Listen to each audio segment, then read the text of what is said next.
नमस्कार दोस्तों, मैं राजकुमार मौर्य आर के मौर्य ऑफिशियल यूट्यूब चैनल में आपका स्वागत है।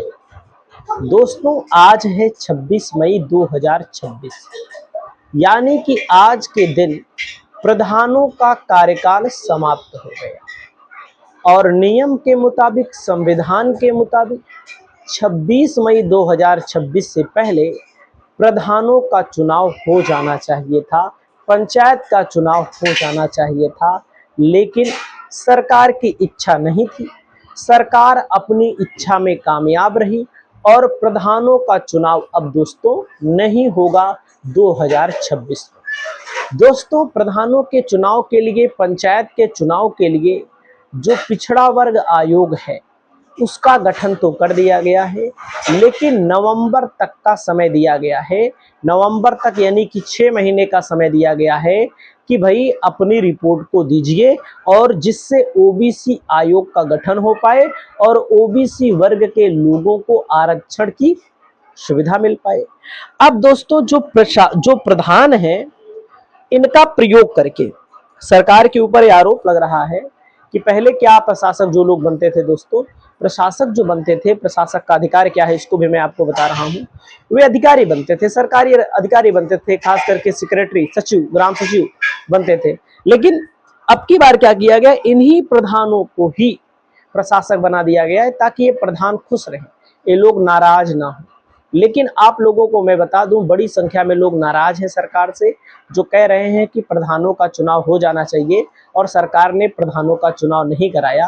तो दोस्तों, मैं आप सभी साथियों को मैं बता दूं, प्रशासक के जो अधिकार होते हैं उसमें ग्राम पंचायत का जो दैनिक प्रशासन होता है, जैसे प्रधान पहले कार्य कर रहे थे वैसे अभी भी कार्य करेंगे। जो दैनिक प्रशासन होता है, जैसे पहले कार्य कर रहे थे वैसे अब भी कार्य करेंगे। वहीं पर दोस्तों, ग्राम निधि के पैसे को खर्च किया जा सकेगा, आवश्यक कार्यों के लिए खर्च किया जा सकेगा, यानी कि ग्राम पंचायत के पैसे को खर्च किया जा सकेगा। और चल रही विकास योजनाओं की निगरानी, जो वर्तमान में विकास योजनाएं चल रही हैं उनकी निगरानी रखने का अधिकार प्रशासकों को दिया गया है। चल रही मनरेगा, आवास योजना, शौचालय, पेयजल मतलब की योजनाओं की देखरेख होगी। जैसे मनरेगा में तो बड़े पैमाने पर घोटाला होता है, आप सब जानते हैं।